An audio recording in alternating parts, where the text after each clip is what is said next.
It's me, Kurt Ranowski, coming to you on this 17th of November, the year of our Lord 2025, from the ever wondrous Parkway Diner in Stamford, Connecticut. Now, there are several things to go over. I'm going to try and strike a theme here, because as I've been looking at the highlighted items that have sort of leapt up in the last week, especially in the last few days, I would call the theme the week of woe. The week of woe. Woes in Mexico. Woes in Connecticut. Woes in the White House. Woes all over the world. You'll see what I'm talking about. So let me start with first of all, please, this is the big moment. What is it now, Mike, Eric? 999? 999? 999 subscribers? Yes, we have one. We need one more. One more. Somewhere out in that vast audience of ours, there is one more who'll make the 1,000th subscriber. Then we can get serious with engagement. Okay, meantime, tell Tong time. Living in a bubble, hiding you from trouble. There you go, Tongy boy. Now, Tina Peters, sort of a two on the election integrity issue that she represents. The other part, though, is the continued efforts by the federal government to get her out of the clutches of this dastardly person, Polis. So that's an ongoing process. I'll talk about it a little bit.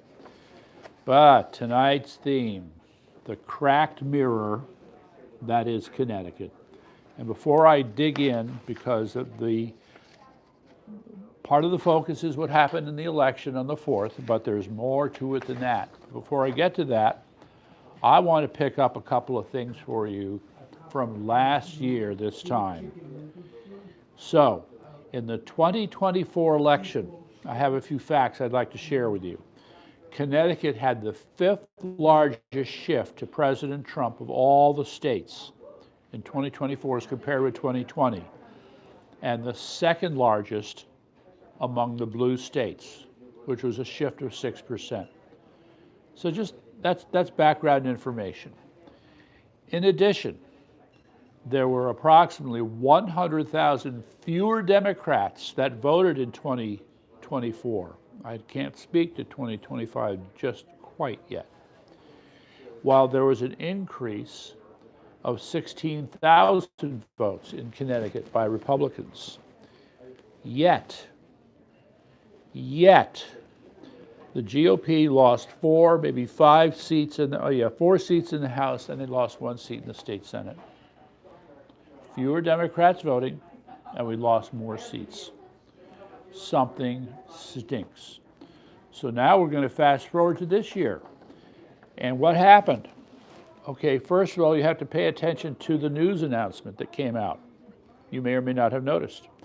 Our ever so incompetent Secretary of State, Stephanie Thomas, had a little press conference thingy going where they were showing off their new voting machines. And the funny thing is, it was after these new voting machines were installed that mysteriously, magically, and I'm going to say suspiciously, the Republicans lost 29 municipal races. We've never lost that many races in one time. So I say that looks suspicious. So another way to put this is on November 3rd, 100 towns in the state of Connecticut in which the Republicans were in charge, and 69 towns in which the Democrats were in charge. After November 4th, it basically switched. So now it's 101 towns in which the Democrats are in charge, and 68 in which the Republicans are still in charge. And I'm not aware of any that flipped. So it was about just holding on to what you had. Okay, this should tell you there's a problem, okay, but we don't know what to point to. And unfortunately, the explanations are rather easy, and you can point to the nation, right? Oh, look what happened in New Jersey. That was kind of a blowout. True.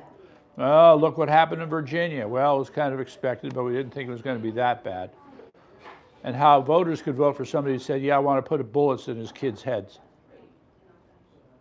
There's something wrong with those people, but there's nothing we can do about it because, as the story is told, that's how the vote went, okay? So in Connecticut's case, so we had this great impact with respect to the municipal elections. But ladies and gentlemen, I need to put this in context. I need to put it in context. Connecticut is one of 6 states in the United States that has been shrinking economically. 6, that's right, Connecticut's not the only one. But the other, 44, have been growing. So there's a set of states that have not done well economically. And I would say that we've had one-party rule in Connecticut for some 40 years is definitely a factor. Just saying. Okay, so this has created a lot of problems because people don't know how to read Connecticut, hence my metaphor for the cracked mirror. We don't know what we're looking at. You'll find that different sources have different accounts. You know, you'll have the Department of Labor of the state of Connecticut saying the Connecticut economy is fine. Fed, not so much, all right? According to the Fed, the state GDP has been declining for the last 8 years. Declining. Since when do you have a declining GDP? The nation's GDP has been growing. So you have a national GDP that's growing, but Connecticut's is shrinking. Okay? But you can be sure that the folks in Hartford would deny it. So who do you want to believe? The people in Hartford or the Fed? It's an interesting dilemma. Okay, so that's one part. What was the other part here? This is big, okay? So this is part of the woes for Connecticut, all right? What happened? Effectively the day after the election, talk about good timing, special session in Hartford. I think it was HB 8002 is the number of the bill. Okay, this is the long fought bill over local control, all right? Up until this moment, people have been able to fight off every effort to take local control away from the local governments when it comes to planning and zoning. Not anymore. Now, I'm guilty of not having as much of an analysis as I'd like. It will be forthcoming. I will just mention that we have a secret interview coming up.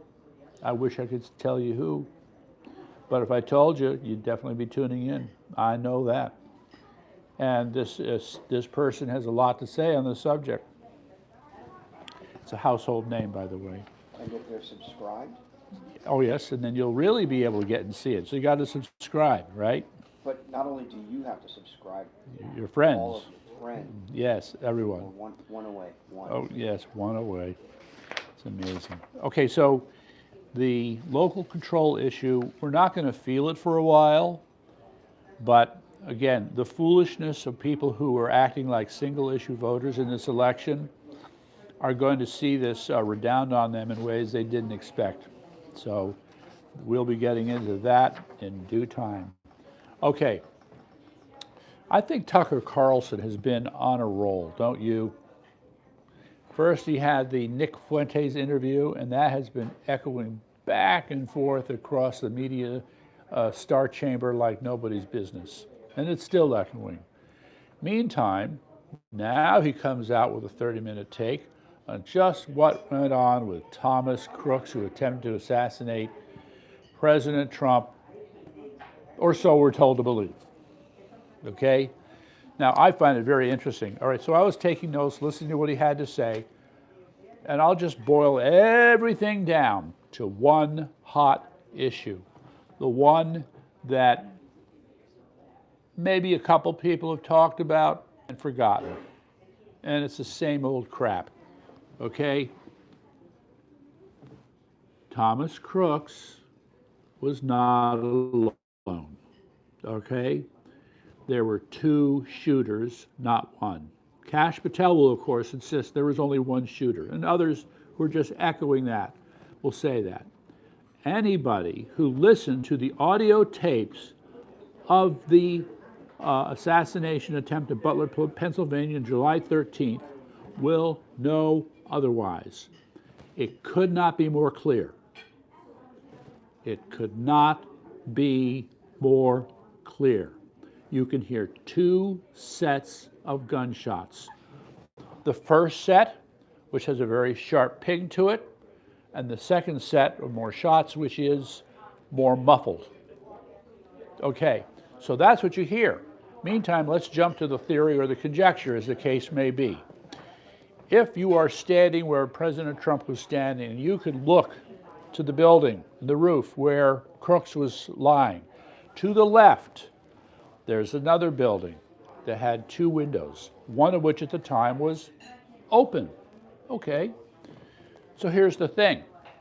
If you've got, so first problem, ladies and gentlemen, is that the second shooter was very close to Crooks. He would have been maybe 20 or 30 feet, let's see, if you're like this, so if you're looking from Crooks' perspective, 20 or 30 feet to the right, and maybe another 30 feet back, inside that window, all right? So what do you think? Go back to the audio tape and you hear bang, bang, and then you hear bang, bang. Let me emphasize it, bang, bang, and then bang, bang. Well, I think bullets coming out of a room are going to sound muffled. What do you think? Yeah, it's distinct. It's distinct. I almost feel like I'm going to pound the table to make this point. There is a clear difference, all right? There's been no rebuttal of this, been no discussion, but it's very obvious. So what we are left with then is at least 2 shooters. Oh, no, there couldn't be 2 shooters. Oh, no, that's impossible. The analysis of this, of course, is made very difficult for one simple reason. The angle of the shots were very close, right? Kind of like that, right? So there's Crooks, and there's the other guy. So if you're trying to discriminate between the 2 by other means, it's going to be difficult. But I insist they were there, and no one wants to talk about it, and you've had Kash Patel denying it, all right? That sets the tone. Meantime, we're still trying to understand more about this young gentleman who is long since gone and cremated quickly, right? I'm going to throw in another one for you here. We complained because the FBI wasted no time destroying the evidence, right? They washed down the site. They would have cleaned it as clean as they could have. Here's the problem. A very thorough analysis of the soil, the grass, the paint on the buildings would have possibly disclosed evidence of a second shooter. So they had to make sure that not only did they get rid of the evidence of him, but they got rid of the evidence of the second shooter. So just saying. How's that for a conspiracy? All right, see, I learned, he teaches me well. All right, so there are just, all right, so anyway, the point I want to make here in addition, okay, so Tucker, lights up the world with his analysis based upon recently released information concerning this guy, Thomas Crooks. Mere days later, what do we had? New York Post. Today, look at this. Trump shooter secrets exposed by Miranda Devine. Gee, Miranda, I wonder where you got your information. You sure you didn't talk to Tucker at all? Yeah, okay. So, if it's about Thomas Crooks and not the mysterious, unmentioned second shooter, we still have a ton of questions. Oh boy, do we have a ton of questions. If you've been following this, you may remember the 5 phones he was found to have, okay? And some number of those 5 phones were tied to foreign accounts of various kinds. So let's be clear. Among the 17 accounts uncovered, so 5 phones, 17 accounts, including YouTube, Snapchat, Venmo. Isn't that for money? Venmo? Can you do Venmo with Europe?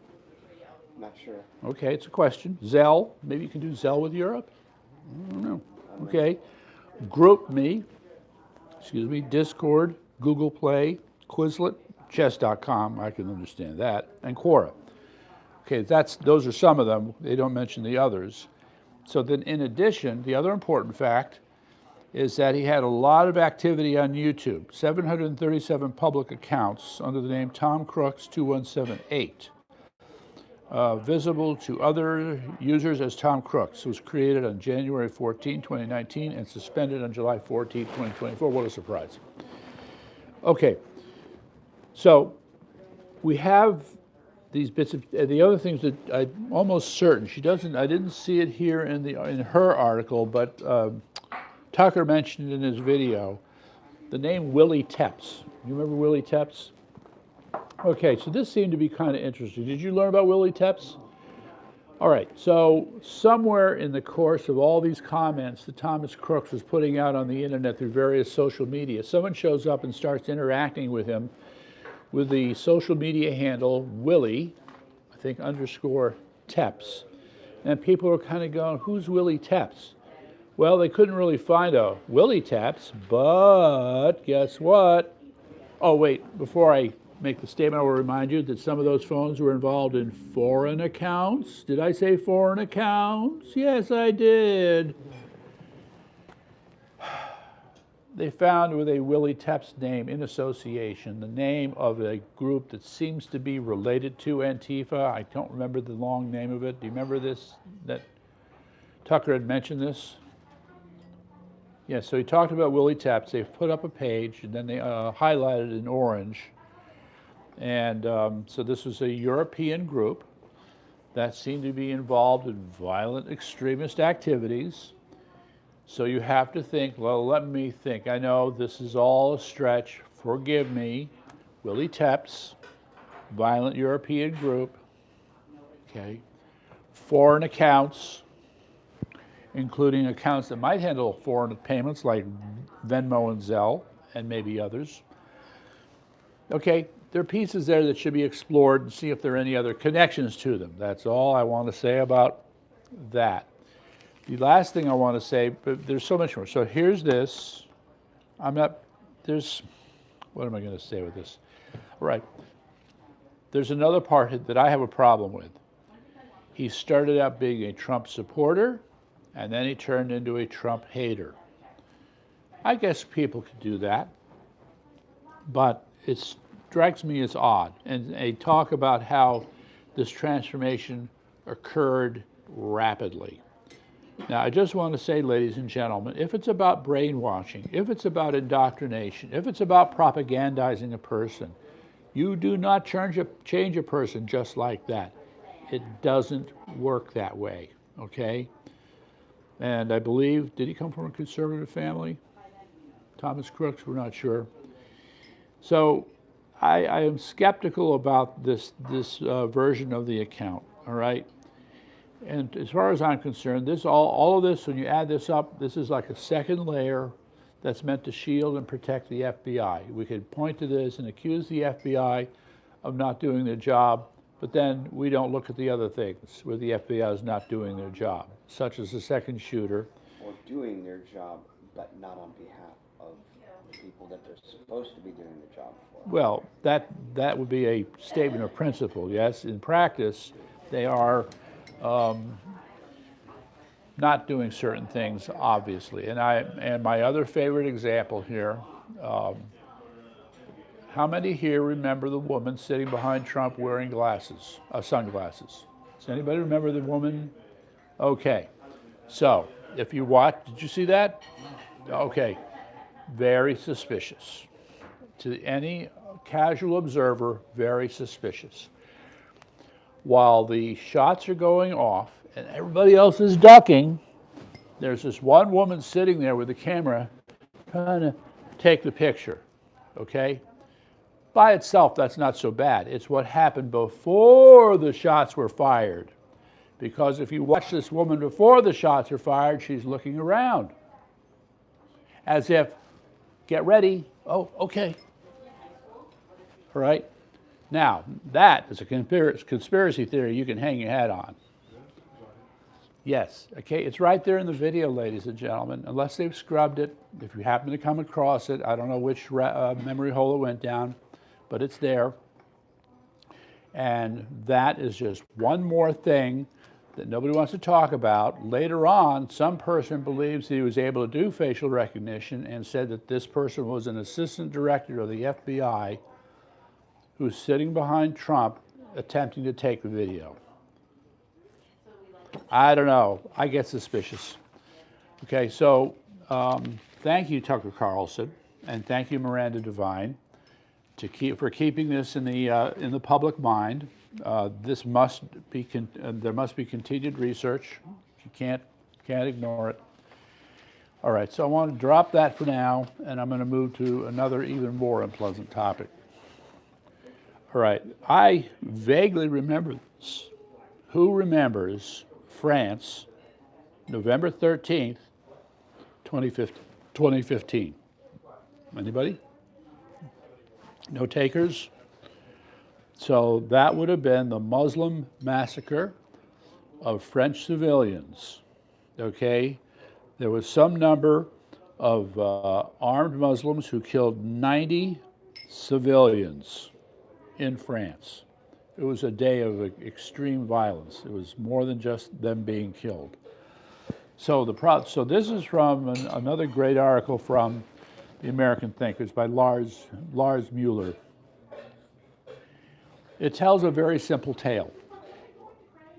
England to only a slightly lesser degree, but France even more so. They cannot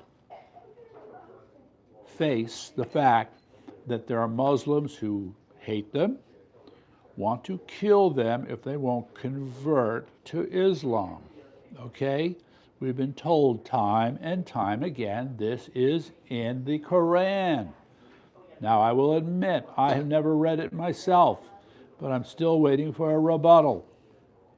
Okay, I'm still waiting for a rebuttal. So, as it says here, the ideology that motivated the Bataclan killers is not dead. It persists, it mutates, and it grows in new generations, yet the French government cannot face up to this. Now, this isn't to ignore the fact that a lot of Muslims live in France peacefully, but you have an element that is supported that continues to wreak violence in France, and these people are finding their way to America, and we're not going to talk about that part right now, maybe later, okay? So I want to move on to the other thing. Saturday, there was a huge, what they called Gen Z protest in Mexico City, which was sparked by the assassination of the popular mayor of the city who had stood up to the drug cartels. So a lot of young Mexicans, Gen Z Mexicans, couldn't take it anymore, so they hit the streets. They attempted to get into the presidential palace. They were demanding her resignation, and it was a big mess. It was riots galore going on out there. Now, I just want to point out a very curious historical parallel. I'm not sure what to do with this, but I want to point out to you, ladies and gentlemen, that I'm going to say it. Tiananmen Square. What prompted the protests in Tiananmen Square? Corruption by political officials. These Gen Zers were out there because this mayor had been killed because of corruption in the Mexican government. All right? Young protesters going after the government over corruption. It happens every so often, but here we are again. Now, this also has to be put in the context of something else, all right? Mexico continues to be a, quote, problem. They have been blowing hot and cold in their working with America on these drug cartels. Now it seems like they're blowing cold again, all right? Meantime, we have President Trump getting ready to, looks like he might want to invade Venezuela. Not sure it's the smartest thing to do, but it has its purposes. Okay, there are links between Mexico and Venezuela. We shouldn't be surprised at this. So what's the message to Mexico if they're going to go after Venezuela? Claudia, you're going to have to do a better job of cooperating with us. Okay, you're going to have to do a better job of getting rid of these drug cartels. Yeah, okay, noted. All right, so there's that. And let's just get to the other thing that is really, really, really important, guys. And this is something we should worry about. It says here, 25 major banks hold emergency meeting as the liquidity crisis gets far worse. Now, this is a funny thing. I'm tempted to go into one of my little economics lectures here. A liquidity crisis. What does that mean? We're running out of money. We don't have enough money to make loans. And if we can't make loans, we can't collect interest on the loans. So we're not making money. Well, how does this happen? I'll tell you. Part of it is, it's sort of a self-reinforcing cycle. If you can't make loans, companies can't borrow money to help expand their businesses to be able to pay off the loans, all right? That means they have to fire their workers who might have, I don't know, subprime car loans. Does that come to mind? Yeah. Oh, they might have mortgages on homes. Yeah, they got mortgages. Suddenly they can't pay the car loans, they can't pay the mortgages. What are they to do? I guess they're going to have to stiff the banks. So now the banks suddenly aren't getting the money they need to keep their liquidity going. So now they start worrying about liquidity. So then what do? I thought this was a beautiful metaphor. So from time to time, I've talked to you about something called the repo market. The repo market would be better understood as a short-term loan market exclusively for big banks. So if they have, say, a $200,000 shortfall coming up in the next couple days for payments they have to make, they'll go out there and say, well, here's some good collateral that we have, and we would like to borrow about $300,000 at preferential rates, but we'll get it back to you in the next 2 days or 3 days because we're expecting to be paid. As one person said, this is like a pawn shop for banks. So you can imagine, right? You have a large bank with billions in assets, and they're still coming up short, such that they need to borrow on $200,000, $300,000, or even a couple $1 million. Money for them is that tight. That is how close they play it, right, ladies and gentlemen? This is the thing we need to think about. The reason we have these periodic crises is because the banks are allowed to play it to the limit in terms of what they have, in terms of money to manage their positions. So yeah, and so here we go again. And so expect the Fed to step in, expect them to suddenly have to do a lot more quantitative easing and then pump the market full of cash again. But you can only do this stuff for so long, all right? But this meeting has been held. This problem is showing up again, and they're not solving the problem again, okay?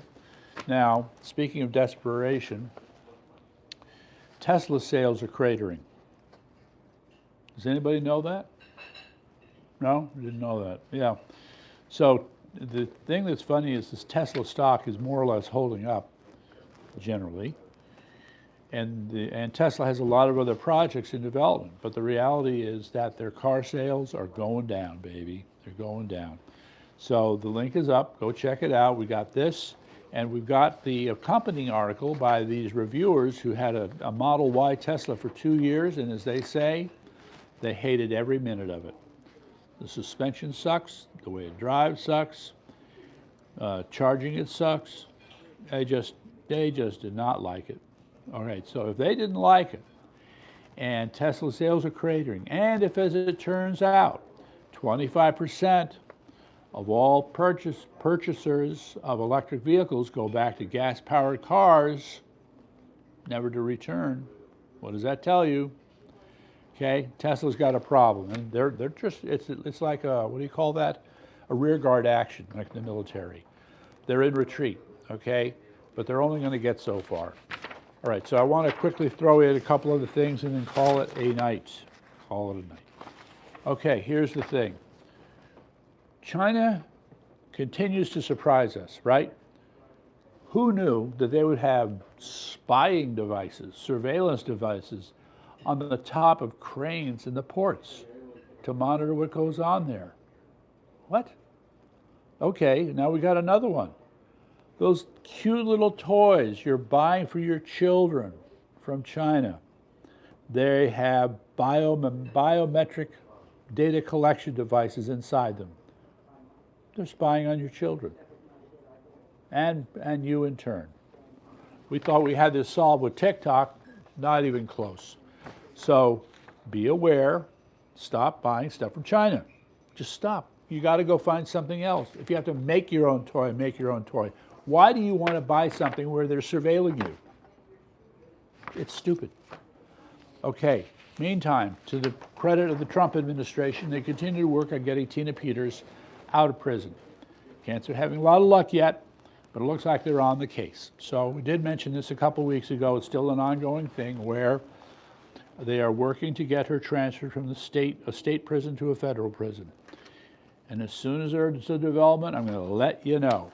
All right, and I want to close tonight with an interesting thing.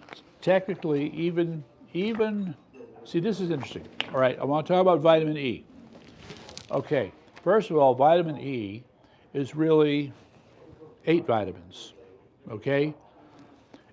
They are called tocopherols. So a tocopherol kind of looks like this if you're taking your notes at home, all right? And so you get, I'm trying to remember, there's alpha, beta, gamma, delta, and then some others, and it's all about slight variations in this part right here, okay? But the thing is that there are natural sources, avocado for example, but we make vitamin E's synthetically, especially alpha tocopherol, the most common one because this is the one that shows the strongest effect when they do various clinical trials. Okay, but it's still synthetic. And that's the problem. So I'm not quite sure where to put vitamin E on the firmament here, but I just want to let you know that it's made synthetically as well as having natural sources.